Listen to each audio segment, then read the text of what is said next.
Welcome to the podcast. Thanks for joining. I'm excited today. I have my good friend Dave Shortt, who's on with me from Sherrell Realty. Dave and I know each other from the Missouri Realtors. We're involved in Missouri Realtors. And I always tell agents, and Dave can kind of back me up on this, but you get involved in things like Women's Council of Realtors and Missouri Realtors because you need to network. And it's amazing to me, Dave, the number of people I have handled clients and referrals whom I've met through Missouri Realtors, Women's Councils, Council of Real Estate Brokerage Managers. And now you're involved with another group that I'll let you talk about. But Dave's on with us from Sherrell Realty. He and his wife own a real estate company. And Dave, I'll let you tell a little bit more, maybe how long you've had your license and anything you want to kind of fill in where you practice and so forth. Sure. So I've had my license for about 5 years. We're an independent real estate broker. My wife is the owner broker, and so we have an office here in St. Louis. Our primary network is St. Louis County, Jefferson County. And then we also have an office we're a member of the Tri-Lakes Board of Realtors in Branson, Missouri. We also have an office there, and we have about 5 agents currently working with us there.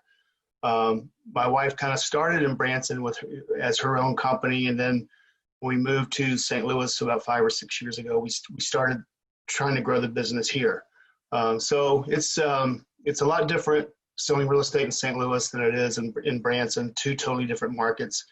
Branson has a lot of nightly rental, a lot of investment property, whereas obviously here in St. Louis it's a lot more residential. Interesting. And I think that's so cool because I've been teaching. I got my license in 1978, but I started teaching in 1987. And one of the really cool things about going to real estate school, and I'm sure a lot of people will be watching this who are thinking about getting their license or perhaps in this school, is that there's so many more opportunities than you think about. Generally, you want to think about, well, if I get my license, I have to sell real estate right here in my own little marketplace. But you're a great example of, hey, you have your license in Missouri. There's nothing that prohibits you from selling real estate in Kansas City, Branson, Lake of the Ozarks, and you and your wife have taken advantage of an opportunity to be involved not only at the Tri-Lakes Board in Branson area, but also in St. Louis. So that's really cool. I have a license in Florida, and so I'm working. That's my goal, is to work on doing more transactions in Florida, even though it's in another state. The ability to do business, it's a small world. So yeah. So are you you're able to teach the real estate license and broker for Florida? Well, we're working on that. We're very close, and I hope to have that approved. That's on my business plan for 2020. Okay. Well, I've been we just got back from Florida last night, and the more we go to Florida, the more that we really think that ultimately we're going to end up there. And our next step, obviously, would be for her to get her broker's license, or one of us, and then and get our real estate license in Florida. So let us know when you get it, because we'd love to take your class and get a license down there. Great. So, and full disclosure, Dave has not gone through my real estate school, but he and his wife have sent a lot of students to my school, and I appreciate that. And he's just told me he plans that one of his goals for 2020 is to go through my Missouri brokers course. So that's right. Well, let's talk a little bit about, people are watching, they're thinking, hey, should I get my real estate license? How will this benefit me? How much money can I make, or what should I do? What's your advice to someone that's kind of on the fence? And would what would be your pitch to somebody who's thinking about coming to work for you? Well, first of all, I think I've been doing a lot of phone interviews because we've been doing some online recruiting. So I start with the phone interview, and then if we get to the next step, then we set up a meet. And one of the biggest misconceptions that I think I've heard from most people trying to get into the business is they don't realize it's a full-time job. This is full-time, all day, all night. Sometimes, we don't have set hours, but it is a full-time job. And I think a lot of people want to kind of ease into it. And I get it. They have a steady job, they have benefits, they have vacation, they have time off. It's really not the case. You're an independent contractor, and the business is yours, even though you're hanging your license with a firm. you're an independent contractor, and your level of success really depends on how much energy and time that you're willing to put into your business. That's a great point. So I really do think that the biggest misconception is it is full time, and you have to dedicate yourself to it. And there's certain things that we do to help. Marketing is obviously a big tool these days, but there's things that you can do as a new agent to build your business without spending a ton of money on lead generation, Realtor.com and Zillow and some of these other programs that you have to pay them, and they're not cheap either. So we've figured out an organic way to generate leads, and it's actually right in your backyard. It's your friends, it's your family, it's your sphere of influence. So that's what we're doing right now. We're farming that network, and it's working. We're using social media to reach out to them. We have some other tactics that we're using to stay in touch with them. So that's kind of our plan is, every December we sit down and draw up our business plan. And I think what's also important is for new agents is to do that and have somebody, a broker or someone with experience to help them. But the other really important key, I think, is that we review our business plan every quarter. I don't think you can just set it up in December and then just hope for the best and plow through, the next December. I think sometimes what you think might work in December may not be working at the end of March. And so after the first quarter, it might be time to adjust a little bit, or maybe something that you didn't think was working is working better. And so what we try to do is really try to adjust our business plan as we move through the year. Good. I'm glad you mentioned that, because I'm really big on setting my business plan, and I fail to remind myself. It's easy for me to tell other people to do it, but I fail to remind myself that after that first quarter, I ought to start reviewing what's happened this quarter. It's interesting. I bought a little, and I'm a digital guy, but I bought this One Thing planner from Amazon because I love the book, The One Thing, and it kind of does focus. It's focused me on writing more things down, but also what do you want to get out of this month, and then reflecting back on how did the month go. So far, my 2020 is rocking, and I'm excited about. And I really believe it's because of what you said, having a plan. And I think this is helping me refocus on that. Now, just to clarify, because I totally agree with you, I think that you have to be full time. Would you say, because I have had some agents who have been a school teacher or they've been in another profession, but every day they came to the office, they sent letters. I mean, even though they were working another job, they really worked real estate every day and on weekends, and they were very successful. And I watched them transition to leaving their other job because they weren't that happy. But I think, is it okay if a person says, well, there's no way I can quit my job right now? Would you say that's okay, but you still, if you're going to do that, you've got to devote daily time in working real estate? In other words, I think what you were referring to is, don't get in this and just say, oh, I'm going to show up and work some open houses on the weekend and maybe go to the office one. You have to go to the office every day. And some of my they were part-time, but yet they worked more hours than some of my full-time agents. Right. Yeah, and I think what's important too is, even though you're working full-time, to make sure you have some direction and doing the right things to make you successful. Sometimes you can stay really, really busy and not get the results. So what we're doing is, and you had mentioned that we're referring some clients to your training. So what we've done is we've offered a showing transaction agent is our posting. And so what we're proposing is that we have them go to the real estate school. They have to become a licensed realtor. And then we start to compensate them for showing, because showing houses takes up, as you know, a great deal of our time. And then also the transaction part. And the average transaction is about 40 hours, and that's a smooth deal. So what we're proposing is we get new agents, recruits to come in and work with us. We teach them the ropes on how to show property and how to do the transaction. And then at some point, they're going to want to start listing and start having their own clients and doing their own thing. And that, at that point, obviously we negotiate commission splits with them Right. and move forward. But so our thing is that we can, maybe not make a lot of money, but we can put some money in your pocket as you're learning the trade. And I think that's where a lot of people are a little bit afraid to take the leap of faith, because you don't get paid until you make it to the closing table. Well, we're given an opportunity along with you in promoting your school to get your license and kind of ease into it a little bit. And a lot of people have met our proposal very favorably. And we've had a couple, meets, and we're close to getting some people and hopefully get you some students in your Yeah, school. great. And that's interesting you say that, because I just had a young lady on my podcast who's a past student. She's hitting it out of the park. I mean, doing a great job. And one of the things she said was, I just got involved with a team, and she's showing property. She's doing some of those things, but she said it's giving me experience. And a lot of times new agents should consider that, I think. And so that's wonderful that you have that set up where you can provide that kind of opportunity. Sure.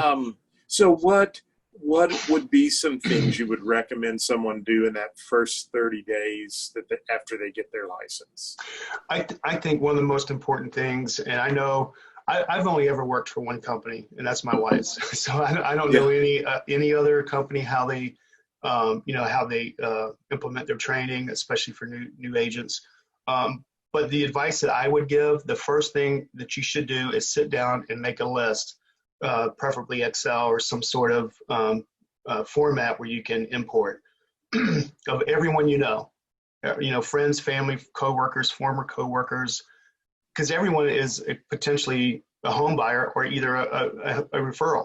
Exactly. So make a list of everyone and then start out with some sort of custom, CRM, and then follow up with them. We try to touch all of our sphere, our friends and our family and our past solds at least every 2 months.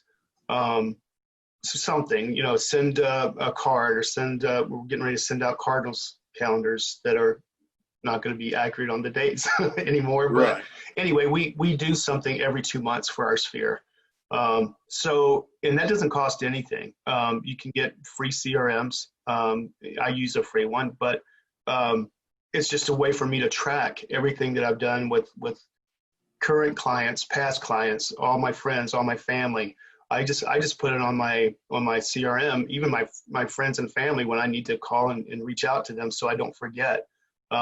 So sphere of influence, just make you a list and get you a decent database where you can track customers, clients. Excellent advice. Yeah. And following up and being consistent with that. It's funny. A friend of mine who he's a bold coach for Keller Williams. He always talks about your MET database, MET, and he says when you meet somebody, you put them in there.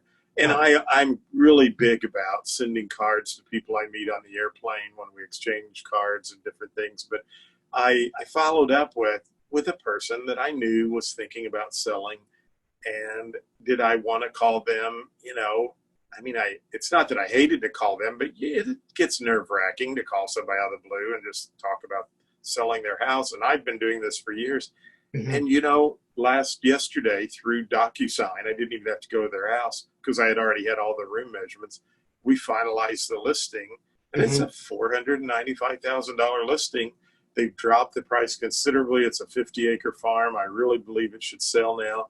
And I thought, wow, I wouldn't have gotten that listing had I not used my database, followed up with someone, and I've stayed in touch with them. So yeah, great advice and great point. Yeah. Well, listen, anything else you want to add? I always try to keep the podcast a little short. I appreciate people's time, but I want to say, I know Dave and his wife, they're great people. And if you're in their area, you're thinking about getting a license, you really need to reach out to them, visit with them, because they're people that they're like, you guys are like me. And you're not high pressured. You want to have a relationship and a friendship, and you want to just make sure that you're adding value to people's lives through real estate or whatever training, whatever you do. But Yeah, no, anything else you want to add? no, I appreciate that, John. No, I just wanted to mention when you were talking about your thank you notes. I meant to thank you for the thank you note that you sent me after the NAR conference in San Yeah, Francisco when you got your award. So I appreciate the thank you card. yeah, It really means a lot. And I'm not really, my wife is better at the card note writing. I'm better at some other things, and so we try to compartmentalize a little bit. But I yeah. do appreciate that note. It meant a lot. Well, good. Dave did some. I was honored to have received an award this past November in San Francisco, and he took care of videotaping, and I mean, really did just went beyond the call of duty and made sure it's streamed on Facebook so my family could watch it back home. So thank you. Yeah, And no, it's my I pleasure. had meant to send him my note of appreciation, and I think a couple of weeks went by. But anyway, I did No, appreciate that. yeah. Well, one more thing, and I meant to ask you this, though, because I think this is really important.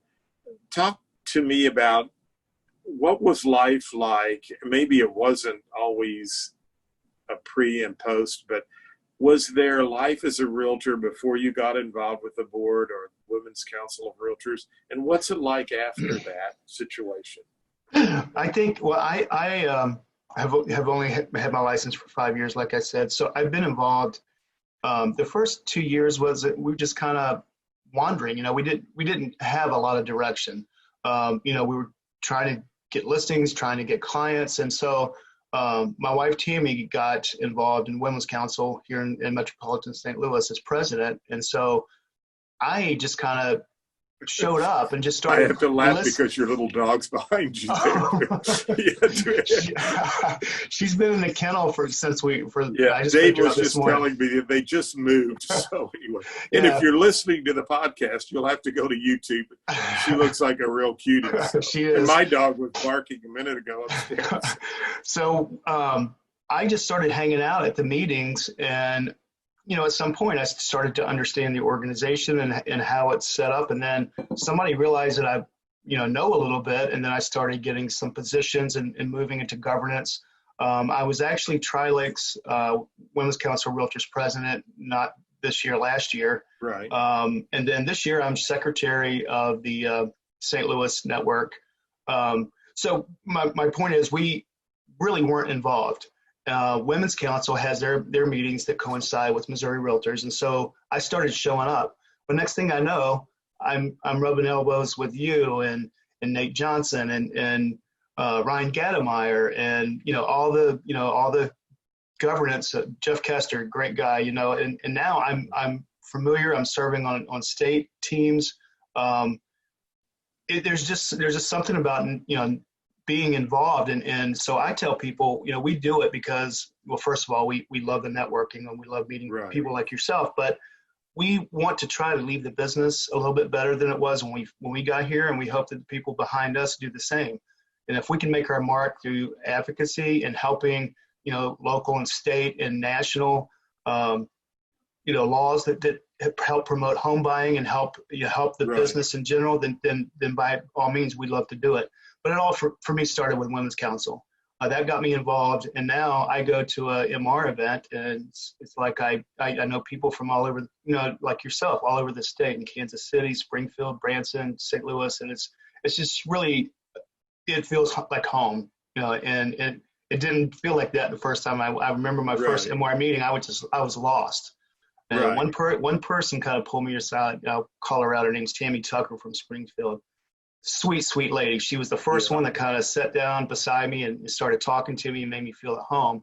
And I think everybody needs that one person just to kind of get them engaged. But the main thing is I would encourage any agent, if you have a chance, come to an MR conference. Right. It's great experience. You'll meet some great people. There's scholarships, I believe, that can help people if they need some help financially. Sometimes new agents, there's a lot of fees and costs and things. So I highly encourage it to get involved somewhere, your local level, state, national, whatever it is. I highly encourage it. Absolutely. So, well, listen, Dave, thank you so much for your time. Again, I'll put your contact information up for your office, and if someone has an interest for interviewing and possibly going to work for you guys. It'll all be in the show notes so they can check that out below. But thank you so much for your Great. time. Really appreciate you sharing your experience and wisdom with us. Thank you, John. It's my pleasure.